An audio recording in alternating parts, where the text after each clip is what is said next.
ദൈവനാമം വാഴ്ത്തപ്പെടുമാറാകട്ടെ. എല്ലാവർക്കും ക്രിസ്തുവേശുള്ള സ്നേഹവന്ദനം. എൻ്റെ പേര് KP എബ്രഹാം. ഞാനിന്ന് സംസാരിക്കാൻ ആഗ്രഹിക്കുന്നത് കർത്തൃമേശയെക്കുറിച്ചാണ്. തിരുവത്താഴം. ഇത് കഴിക്കുന്നവരും ഈ ശുശ്രൂഷ ചെയ്യുന്നവരും എന്നെ ശ്രമിക്കുന്നുണ്ടെന്ന് എനിക്കറിയാം. പക്ഷെ ഒരു കാര്യം നിങ്ങൾ ശ്രദ്ധിക്കുക, അപ്പവീഞ്ഞുകൾ റെഡിമെയ്ഡായി വാങ്ങുവാൻ കിട്ടും. കാര്യങ്ങൾ വളരെ എളുപ്പമാണ്. ബേക്കറിയിൽ നിന്ന് പച്ചറൊട്ടിയോ ബണ്ണോ വാങ്ങാം.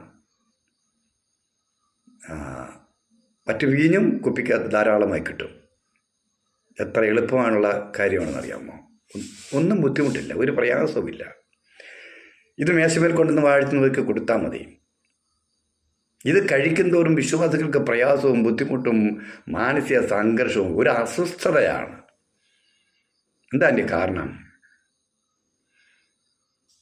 മാനസാന്തരപ്പെടാത്തവൻ ഈസ്റ്റ് ഇട്ട് പൊക്കിയ കുറേ മാവ് കൊണ്ടുണ്ടാക്കിയ ബണ്ണോ റൊട്ടിയോ, പുകവലിക്കാരനും മദ്യപാനിയും വെറുക്കൂത്തുകാരനും ഉണ്ടാക്കി വെച്ചിരിക്കുന്ന ഈ വീഞ്ഞൊക്കെ കൊണ്ടുവന്ന് വെച്ച് വാഴ്ത്തി വിശ്വാസികൾ കൊടുക്കുക. വാഴ്ത്തും തോറും വസ്തുക്കൾക്കൊരു മാറ്റം വരികയില്ലെന്ന് നമുക്ക് നന്നായിട്ടറിയാം. ഇത് ശരിയല്ല. ഇതുണ്ടാക്കേണ്ടത് ഒരല്പം ഗോതമ്പ് പൊടി എടുത്ത് പുളിപ്പൊന്നും ഇല്ലാതെ ഒരപ്പം ഉണ്ടാക്കണം. അല്പം മുന്തിരി വാങ്ങി തിളപ്പിച്ചതിൻ്റെ ചാറ് കൊടുത്താൽ മതി. പക്ഷെ ഇതുണ്ടാക്കുന്നതിന് മുമ്പ് മാനസാന്തരപ്പെട്ട് പരിശുദ്ധാത്മാവ് പ്രാപിച്ചവർ വേണം ഇതുണ്ടാക്കാൻ. അതായത് സ്ത്രീയോ പുരുഷനോ ആരും ആകട്ടെ. വളരെ പ്രാർത്ഥനയോടുകൂടി ഒരു പിടി മാവെടുത്ത് കുഴയ്ക്കുമ്പോഴും സ്തോത്രം ചൊല്ലി പ്രാർത്ഥിച്ച് വേണം ഒരപ്പം ഉണ്ടാക്കുവാൻ. അത്ര വിശുദ്ധി ചെയ്യേണ്ട ശുശ്രൂഷകളാണെന്ന് ഞാൻ ആരംഭത്തിൽ ഓർപ്പിക്കുകയാണ്. അങ്ങനെ ചെയ്യുന്ന സഭകളുണ്ട്. അവരെ ഓർത്ത് ഞാൻ ദൈവത്തെ സ്തുതിക്കുന്നു.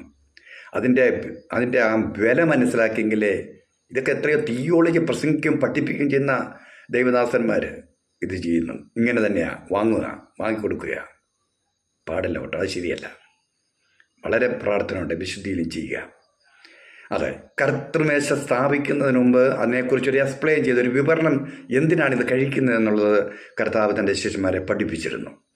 യോഹന്നാന്റെ സുവിശേഷം 6-ാം അധ്യായം 53 വായിക്കുമ്പോൾ, മനുഷ്യപുത്രൻ്റെ മാംസം തിന്നാതെയും അവരുടെ രക്തം കുടിക്കാതെയും ഇരുന്നാൽ നിങ്ങൾക്ക് ഉള്ളിൽ ജീവനില്ല. എൻ്റെ മാംസം തിന്നുകയും എൻ്റെ രക്തം കുടിക്കുകയും ചെയ്യുന്നവന് നിത്യജീവനുണ്ട്. അപ്പോൾ കർത്തൃമേശയിൽ പങ്കാളിയാകുന്ന ഒരു വിശ്വാസിക്ക് ഇവിടെ വെച്ച് തന്നെ നിത്യജീവനിലേക്ക് പ്രവേശിക്കാൻ കഴിയും. മരിച്ചാൽ ഉയർത്തെഴുന്നേൽപ്പിക്കുക തന്നെ ചെയ്യും എന്ന് കർത്താവ് പറയുന്നത്. നിത്യജീവനുണ്ട്, ഞാൻ